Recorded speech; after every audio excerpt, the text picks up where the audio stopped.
에브라임이 말을 하면 사람들이 떨었다 이렇게 말하는데, 이 에브라임은 에브라임 지파를 말합니다. 이 12지파 가운데 원래 요셉 지파가 있어야 되는데 요셉 지파가 없고 므낫세 지파와 에브라임 지파가 그 요셉 지파를 대신해서 12지파를 이룹니다. 원래 장자인 므낫세가 더 크게 돼야 되는데 둘째였던 에브라임 지파가 지금 북이스라엘이라고 하는 나라의 다수를 이루는 지파가 되었다는 사실입니다. 이 에브라임 지파 중에 유명한 사람이 나오는데 누운의 아들 여호수아, 그 여호수아가 에브라임 지파 사람입니다. 또 이 에브라임 지파 사람 중에서 북이스라엘을 건국한 이 여로보암도 에브라임 지파 사람입니다. 솔로몬의 나라가 둘로 갈라지면서 남유다는 유다 지파하고 베냐민 지파고, 북이스라엘 나라는 에브라임 지파를 중심으로 해서 나머지 9지파, 10지파가 북이스라엘을 이루었다고 그러잖아요. 그 중에서 가장 다수를 차지했던 게 에브라임 지파고, 이 에브라임 지파는 그래서 북이스라엘을 대표한다. 에브라임이 말을 바라면 사람이 떨었다 하는 말은 이 에브라임 지파의 권세와 권능이 있었다는 겁니다. 왕이 나온 지파니까. 원래는 차자였는데 그 높은 지위와 권세를 얻게 됐는데 그로 인해서 어떤 일을 벌였다고 그러냐, 자기를 높이더니 이렇게 얘기합니다. 이스라엘 나라가 멸망한 이유를 한마디로 얘기하면 우상 숭배 때문에 그러는데, 오늘은 그 우상 숭배의 3가지 본질이 나옵니다. 그 첫 번째가 뭐냐, 자기를 높이는 겁니다. 이거를 다른 말로 뭐라고 그럽니까? 교만이라고 그러죠. 교만. 그러니까 우상 숭배는 금송아지에게 절하는 것만 우상 숭배가 아니라 자기를 높이는 겁니다. 근데 이게 왜 문제냐면, 에브라임을 여로보암을 왕으로 세우신 분이 누굽니까? 하나님이시거든요. 그 하나님을 잊어버리고 스스로 높아져 가지고 청직인데, 근데 자기가 주인인 줄로 착각하는 거예요. 하나님께서 왕권을 통치하라고 맡기셨는데 자기가 왕 노릇하는 것이 바로 교만입니다. 이 교만이 우상 숭배입니다. 어떤 우상 숭배를 했느냐, 우리 함께 찾아보겠습니다. 열왕기상 12장 25절. 여로보암이 에브라임 산지에 세겜을 건축하고 거기서 살며 또 거기서 나아가서 분우엘을 건축하고 그 마음에 스스로 이르기를 나라가 이제 다윗의 집으로 돌아가리로다. 만일 이 백성이 예루살렘에 있는 여호와의 전에 제사를 드리고자 하여 올라가면 이 백성의 마음이 유다 왕 된 그 주 르호보암에게 돌아가서 나를 죽이고 유다 왕 르호보암에게로 돌아가리로다 하고, 이에 계획하고 2 금송아지를 만들고 무리에게 말하기를 너희가 다시는 예루살렘에 올라갈 것이 없도다. 이스라엘아, 이는 너희를 애굽 땅에서 인도하여 올린 너희 신이라 하고, 하나는 베델에 두고 하나는 단에 둔지라. 이 일이 죄가 되었으니 이는 백성들이 단까지 가서 그 하나에게 숭배함이더라. 저가 또 산당들을 짓고 레위 자손이 아닌 보통 백성으로 제사장을 삼고 8월 곧 그달 15일로 절기를 정하여 유다의 절기와 비슷하게 하고 단에 올라가되 베델에서 그와 같이 행하여 그 만든 송아지에게 제사를 드렸으며 그 지은 산당의 제사장은 베델에서 세웠더라. 저가 자기 마음대로 정한 달 곧 8월 15일로 이스라엘 자손을 위하여 절기로 정하고 베델에 쌓은 단에 올라가서 분향하였더라. 아멘. 우상 숭배의 본질이 뭔지를 알아야 됩니다. 여로보암이 북이스라엘이라는 나라를 세웠고 남유다는 솔로몬의 아들인 르호보암이 다스렸거든요. 예루살렘 성전은 어디 있었습니까?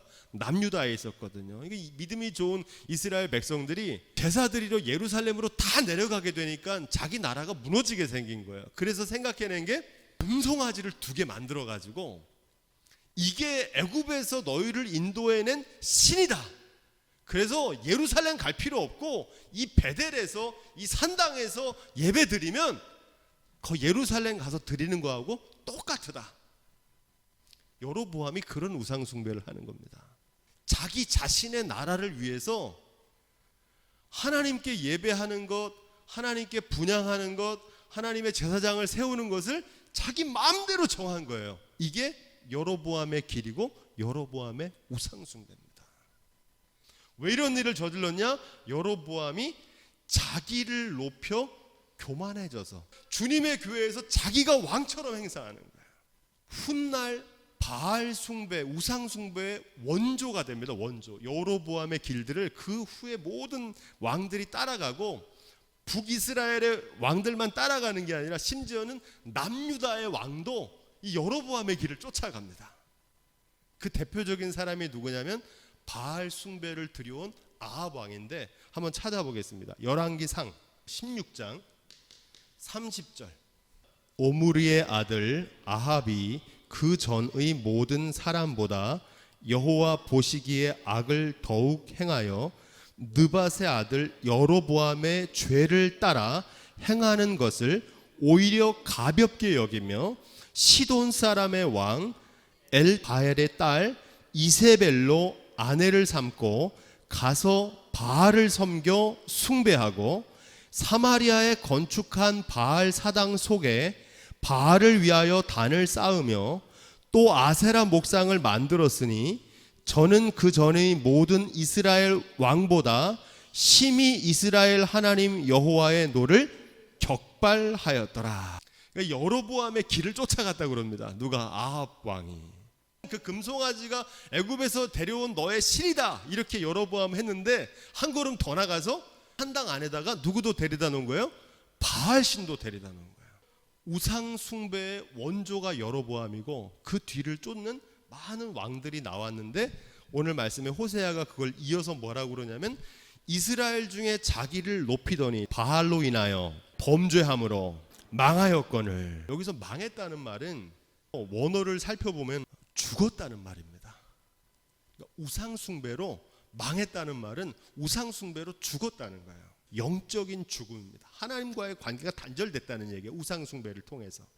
이스라엘 나라는 여로보암 이후에도 계속 됐잖아요. 그렇죠?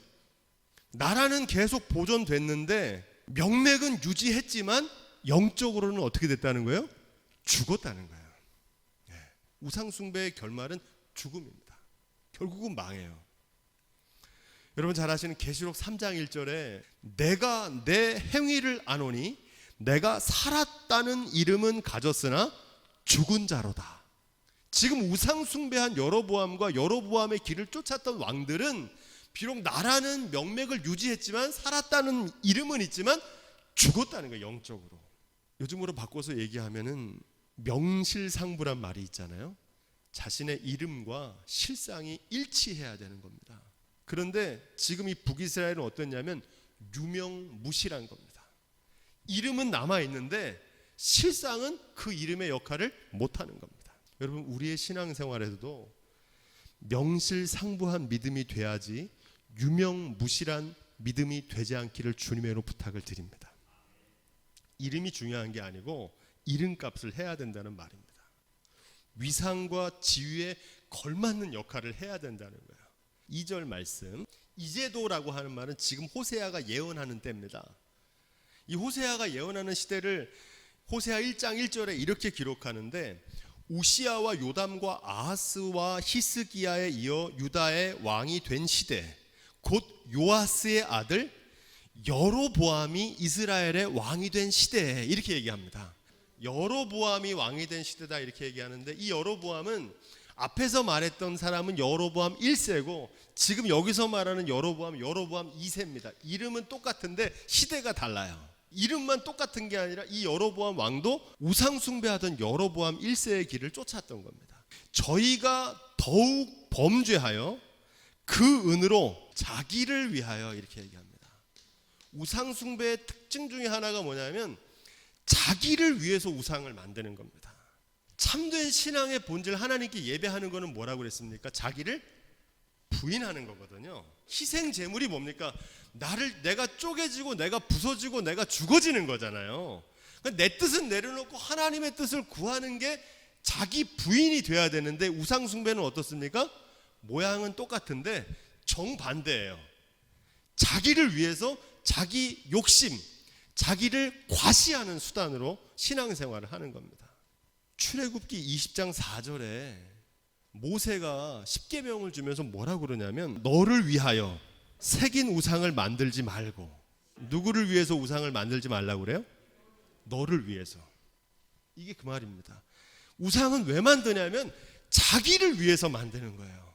이기적인 욕심을 채우기, 욕망을 채우기 위한 수단으로 우상 숭배를 하는 겁니다. 이어지는 말씀에 또 하나 우상 숭배의 특징이 나오는데 자기의 공교함을 따라 우상을 만들었다 이렇게 얘기합니다. 이 말이 무슨 말인지 언뜻 잘 이해가 안 되는데 메시지 성경에 보면은 이게 잘 이해가 됩니다. 제가 그대로 읽어드릴게요.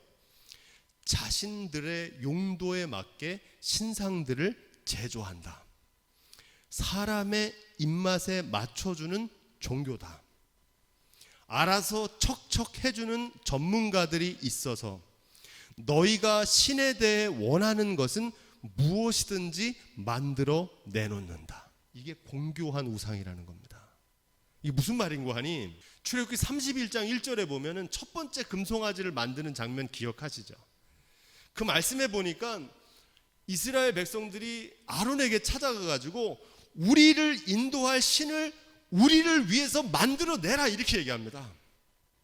그랬더니 그들에게 금붙이를 가지고 오라고 그래가지고 그 금붙이를 가지고 금송아지를 만들어 내놓고 아론이 뭐라고 얘기합니까? 이렇게 얘기합니다. 이스라엘아, 이는 너희를 애굽 땅에서 인도하여 낸 너희 신이로다 이렇게 얘기합니다. 그러니까 그 금송아지가 누구라는 거예요? 여호와 하나님이란 얘기예요. 근데 하나님은 그 금송아지가 아니잖아요. 하나님은 시내산에서 모세가 받아오는 언약 가운데 역사하시는 보이지 않는 하나님이신데 그 하나님을 사람들이 요구하는 방식, 자신들의 욕심과 탐욕으로 만들어낸 신을 하나님이라고 섬기는 게 바로 우상숭배입니다. 우상숭배하는 것을 하나님을 섬긴다고 생각하면서 신앙생활하는 사람이 많아요. 이 시대처럼. 금관의 예수, 예수님이 금관을 쓰고 계십니다. 여러분, 예수님이 원래 금관을 쓰셨습니까? 원래 예수님 무슨 관을 쓰셨습니까? 제가 아는 예수님은, 성경이 전하는 예수님은 가시 면류관을 쓰신 예수님인데 사람들이 그 예수님 모습에다가 금관을 씌워놓고 있는 거예요. 그러니까 예수님의 가르침과 예수님의 정신을 왜곡하는 거예요. 그게 우상숭배입니다. 죽으시고 부활하신 그리스도를 전해야 되는데 영광의 그리스도만 전하는 거예요. 물질의 우상, 명예의 우상, 성장의 우상. 원래 한국교회가 섬기는 우상입니다.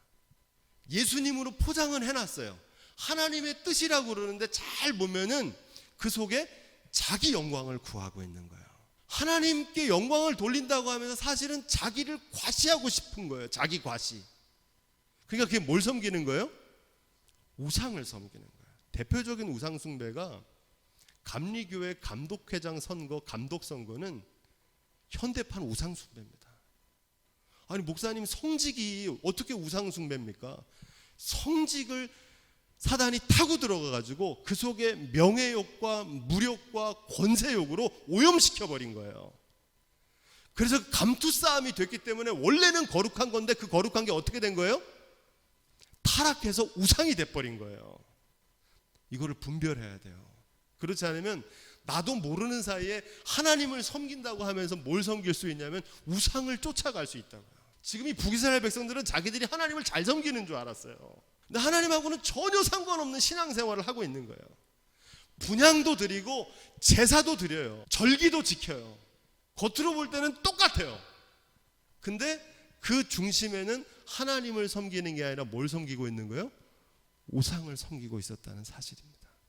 자, 이제 3절 말씀. 우상 숭배의 결과를 세 가지로 얘기하는데 아침 이슬 같고 쭉정이 같고 연기 같다는 거예요. 하나님의 말씀과 뜻대로 믿어야 되는데 그거를 왜곡하고 사람들의 이기심과 욕심으로 더딥혀 가지고 세속적으로 변질된 신앙, 이걸 우상 숭배라고 그랬잖아요. 이 짝퉁 신앙은요, 사람들이 좋아합니다. 글로 막 몰려가요. 인기가 좋단 말입니다. 하늘의 미랄로 썩어줘야 됩니다. 십자가를 져야 됩니다. 자기를 부인해야 됩니다. 그래야 하나님의 부활의 능력으로 살아납니다. 이런 얘기하면 사람들이 별로 안 좋아한다는 얘기입니다. 십자가 뒤에 있는 부활의 영광을 믿지 못하기 때문에.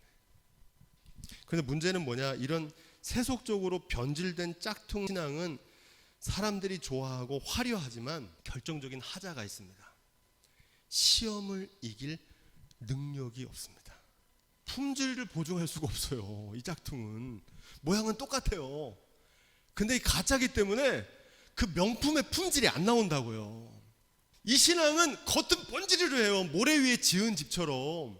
그 사람들이 야, 저 사람 참 믿음 좋다 그러는데 겉으로 볼 땐 그럴듯하거든요. 빨리 짓고 모래 위에 지니까. 근데 비가 오고 창수가 나고 위험이 찾아오고 어려운 일이 찾아가면 제일 먼저 도망가, 제일 먼저 무너져요. 제일 먼저 낙심하고 염려하고. 이게 짝퉁 믿음입니다. 또 한 가지 이런 우상숭배의 신앙을 하면 어떤 문제가 생기느냐? 애프터 서비스가 안 됩니다. 이 모든 짝퉁들의 공통점입니다. 살 때는 싸게 사는데 나중에 사후 관리를 안 해주는 거예요. 이건 가짜거든요. 이 외식하는 신앙은요, 편리하거든, 편해요. 그래서 사람들이 쉽게 따라해요. 아, 나도 저 여로보암의 길을 쫓아서 저 사람처럼 신앙생활 해야겠다. 그럼 겉만 그럴듯하게 꾸미는 거예요. 근데 중심을 반듯하게 세워 나가야 되는데 겉만 그럴듯하게 꾸며요. 편리하고 쉽지만 열매가 없습니다. 열매가. 이거는 이 신앙에는 열매가 없어요. 어떤 열매가 맺혀야 됩니까?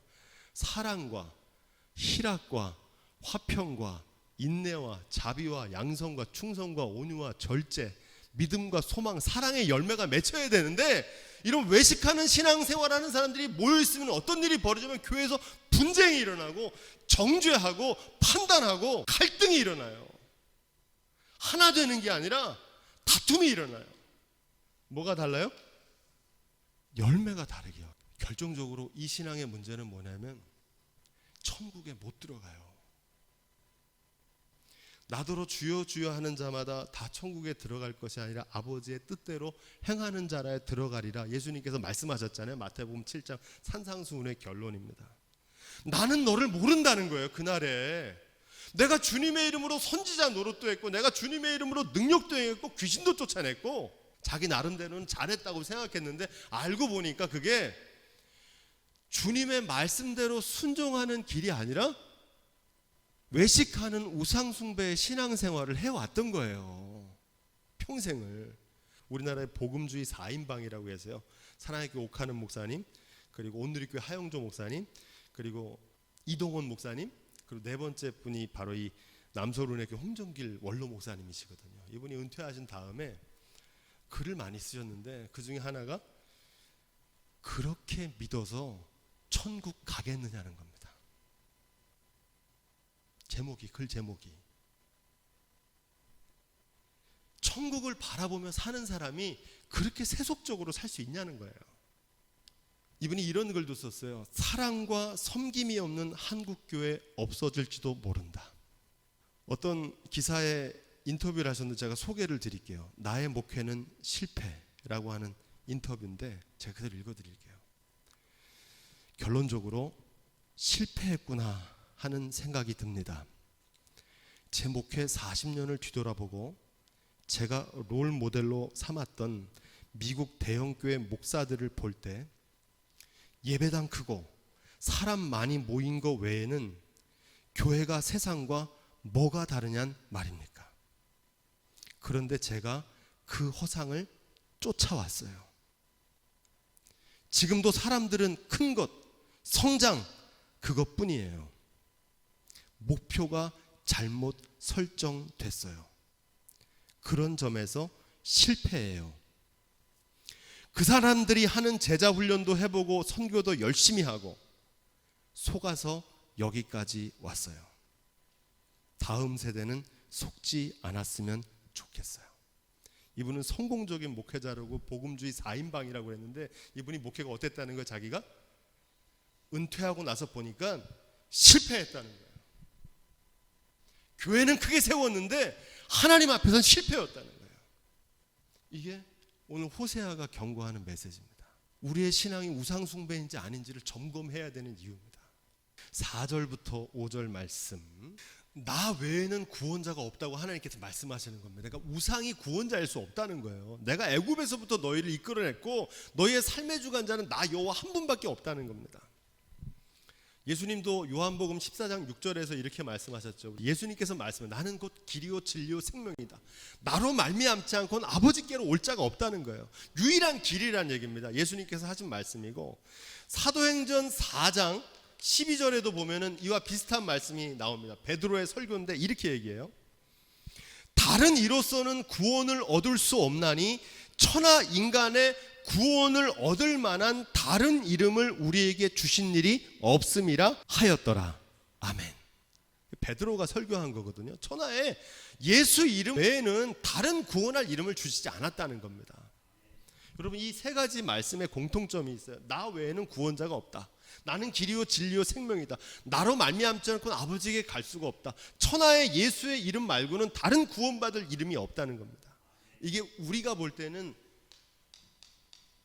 유일성을 강조하는 거지만, 다른 사람들이 볼 때는 이게 뭘로 들리냐면 배타성, 나만 맞고 다른 사람은 틀리다 이렇게 생각하는 거로 들릴 수 있잖아요.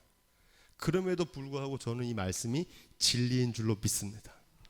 근데 여러분, 이걸 잘 아셔야 돼요. 여기서 말하는 이 구원의 유일성과 배타성이 전하는 진짜 메시지가 뭐냐? 그 메시지는요, 부와 명예와 지식과 힘과 권력으로는 구원받을 수 없다는 얘기입니다.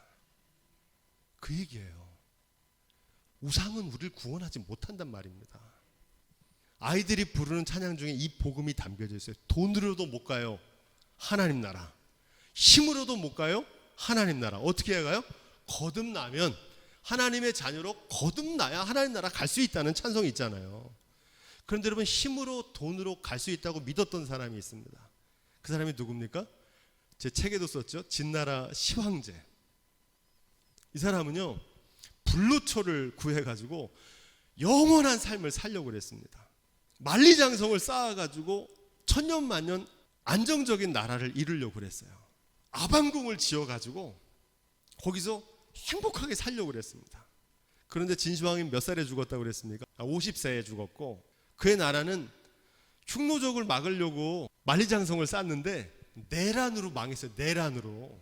그가 지은 아방궁 어디 있는지 흔적도 못 찾아요. 돈으로, 힘으로, 권세로 구원 이룰 수 있습니까? 없습니까? 없어요. 그 얘기를 하는 겁니다. 오직 여호와 하나님과 예수 그리스도의 구원임과 생명과 길이 있는 줄로 믿습니다. 그 얘기를 하는 거예요. 어떤 분들은 이 말씀을 오해해가지고 오직 기독교로만 구원받는다. 한 걸음 더 나가서 어떻게 생각하면, 기독교는 원래 동방정교회, 그리고 프로테스탄트, 우리 개신교죠. 그리고 카톨릭도 기독교거든요. 그리스도교 하면 그 세 개 종파가 다 들어가는 거예요. 근데 보통 기독교 하면 뭐만 기독교라고 생각해요? 개신교만 기독교라고 생각해요. 그래서 개신교인만 구원받는다는 얘기가 아니에요. 이 얘기는. 또 한 걸음 더 나서 어떤 분도 있냐면, 개신교 중에도 얼마나 교파가 많습니까? 장로교인만, 감리교인만, 순복음만 구원받는다고 믿는 그런 배타적인 얘기를 하는 게 아니란 말입니다. 이 말씀의 본질은 오직 예수 그리스도만 길이요 진리요 생명이라는 사실을 증거하고 있는 줄로 믿습니다. 사실 이거는요, 남하고 싸울 일이 아니에요. 뭐 불교도들한테 당신 그렇게 하면 지옥 가요, 뭐 아니면 천주교인들을 천주교 말고 기독교 개신교를 와요, 이런 종교 다툼하라고 이 말씀을 준 게 아니에요. 이 말씀의 핵심은 뭡니까? 우상은 구원할 수 없다는 거예요. 오직 예수님만, 하나님의 말씀만 쫓아 살아야지 물질이, 성공이, 명예가 우리를 구원할 수 있을 것처럼 믿으면 안 된다는 겁니다. 이 싸움은 누구랑 해야 되는 거냐면, 남하고 할 게 아니라 나 자신하고 해야 되는 거예요. 적어도 그리스도인이라면, 예수님을 그리스도로 고백한다면 그렇게 살아야 될 줄로 믿습니다. 예수님도 섬기고 물질도 섬기고 이게 안 된다는 거예요. 내가 주님을 잘 믿었더니 주님께서 이 모든 것을 더해 주시는 것이지, 내가 이 모든 것을 얻기 위해서 주님을 섬기는 거랑은 다르다는 말씀입니다. 예수님께만 구원이 있다는 말은 우리의 입술로 주장하고 타종교인에게 강요할 일이 아니라 이거는요 우리의 삶으로 증명해내야 되는 겁니다. 진짜 예수님이 구원인지, 돈이 구원인지, 명예가 우리를 구원하는지, 하나님의 말씀이 우리에게 생명을 주는지, 무엇이 길이고 무엇이 진짜고 무엇이 생명의 삶인지를 우리의 삶으로 증명해야 될 줄로 믿습니다. 그 싸움을 해야 되는 거예요. 그 싸움을. 진짜 우리가 싸워야 될 거는 우상 숭배, 우리 안에 있는 우상들과 싸워야 돼요. 6절 말씀, 하나님을 잊어버린 이유가 왜 그랬다는 겁니까? 배불러져 가지고 마음이 교만해져서 이로 인해서 나를 잊어버렸다는 겁니다. 단순하지만 굉장히 중요한 말씀입니다. 이 물질적인 부가 하나님을 잊어버리게 하는 원인이 된다는 얘기입니다. 많은 분들이요, 고난 받으면 위기가 왔다고 우리 시험이라고 그러는데 잘 몰라서 하는 얘기입니다. 사람은요, 고난이 찾아오면요 하나님께로 더 나가게 돼요. 고난이 오면 겸손해지잖아요, 그죠? 언제 사람이 진짜 위기냐면요, 모든 것이 잘 되고 풍요하고 번성해지고 이전에 누리지 못했던 부와 명예를 막 누리게 되면 그때가 진짜 위험한 때입니다. 고난 때문에 넘어지는 사람이 한 명이면 부와 명예와 권세를 다 누려가지고 실족하는 사람은 9명입니다. 열의 9은 그렇게 넘어져요. 지금 북이스라엘은 왜 우상 숭배했습니까? 부와 명예가 풍성해졌거든요. 하나님께서 왕권도 주시고 나라도 주시고 권세도 주시고 막 주시니까 자기가 교만해져가지고 그 애굽에서 나를 구원하는 하나님을 까맣게 잊어버렸어요. 정말 이런 사람들이 많더라고요. 열의 9은 그렇더라고요. 넘어지지 않으려면 어떻게 해야 되냐? 광야를 기억해야 됩니다. 아무것도 없던 마른 땅에서 나를 여기까지 인도하신 하나님의 은혜를 잊지 말아야 됩니다. 그게 뭐냐? 그게 예배입니다. 예배는 하나님의 은혜를 기억하는 거예요. 추수감사절이 뭐 하는 겁니까? 한 해 동안 베푸신 하나님의 은혜를 다시금 기억하는 거예요. 그래야 살거든요. 그걸 기억 못하면 어떻게 돼요? 이렇게 되는 거예요. 이렇게. 잠언서 30장 8절, 나로 너무 가난하게도 마옵시고 부하게도 마옵시고. 누구의 기도입니까? 아굴의 기도. 지금까지 한국 교회는요, 야베스의 기도만 열심히 가르쳤어요. 이 기도도 해야 됩니다. 야베스의 기도. 나로 지경을 넓혀주시고 고난에서 건지시고. 이것도 우리가 드려야 될 기도고 하나님께서 야베스의 기도에 응답하신 줄로 믿습니다. 그런데 여러분, 이 기도보다 더 우리가 드려야 될 기도는 뭐냐? 아굴의 기도입니다. 오직 필요한 양식으로 내게 먹이시옵소서. 혹 내가 배불러서 하나님을 모른다. 배불르면 어떻게 돼요? 하나님 모른다 그러는 거예요. 내가 똑똑해서, 내가 유능해서, 내가 열심히 일해서 그 공로로 얻었다고 생각해요. 마음이 교만해져가지고 은혜를 잊어버려요. 그리고 우상을 섬겨요. 7절 8절 마지막 말씀. 여기서 사자와 표본과 곰은 누구를 얘기하냐면, 여기다 나중에 플러스 황금 독수리까지 나오거든요. 이스라엘을 침략한 열강들입니다. 아수르, 바벨론, 헬라는 표범이잖아요. 그리고 로마는 독수리입니다. 아수르와 바벨론이 쳐들어와 가지고 그 나라 도리에 도란을 남김없이 백성들을 다 잡아고 다 사륙하고 죽입니다. 지금 이 말씀이 실제로 이루어져요. 정말 끔찍하고 무서운 일들이 벌어지는 거예요. 왜? 우상 숭배의 결과가 하나님의 징계가 이렇게 나타난다는 겁니다. 결국은 아수르 제국의 사르곤 2세가 쳐들어오고 하벨론 제국의 느부갓네살이 쳐들어오고 헬라 제국의 에피파네스가 침공해서 극심한 박해와 고통과 포로와 절망을 당합니다. 사무엘하 7장 14절 15절에 보면 이렇게 되어 있습니다. 나는 그 아비가 되고 그는 내 아들이 되리니 저가 만일 죄를 범하면 내가 사람 막대기와 인생 채찍으로 징계하려니와. 사람 막대기가 뭔지 아시죠? 회초리, 인생 채찍, 사람 채찍이라는 거야. 그 채찍이 뭡니까? 아수르와 바벨론으로 그 백성들을 치시겠다는 거야, 하나님께서. 그런데 이 말씀은 그렇게 끝나지 않고 이렇게 이어집니다. 사무엘하 7장 14절 15절의 후반부에 보면 이렇게 되어 있어요. 내가 내 앞에서 패한 사울에게서 은총을 빼앗은 것 같이 그에게서는 빼앗지 아니하리라. 이렇게 말씀하십니다. 이게 무슨 얘기냐면 다윗한테 주신 약속인데, 너희가 나를 잘 섬기면 내가 복되게 하고 이 나라를 영원하게 할 테지만 너희가 나를 저버리고 우상 숭배하면 사람 막대기와 인생 채찍으로 너희를 징계할 거라는 겁니다. 그런데 사울에게서 완전히 그 왕권을 뺏은 것처럼 다윗 너의 후손에서는 완전히 뺏지 않겠다는 거예요. 사람 막대기와 인생 채찍으로 깨닫게 하신 다음에 다시 어떻게 하시겠다는 겁니까? 돌아오게 하시겠다는 거예요. 돌아오게 하시겠다는 거예요. 우상이 믿을 만한 게 아니구나. 물질이 구원이 아니구나. 오직 하나님만이 우리의 구원자시구나 깨닫고 돌아오게 하실 줄로 믿습니다. 깨닫고 회복시키시는 게 목적입니다. 구원의 길, 다시 사는 길은 하나님께 돌아가는 길밖에 없습니다. 하나님께로 돌이켜야 돼요. 우상을 버리세요. 하나님의 통치로 돌아갈 수 있기를 주님으로 부탁을 드립니다.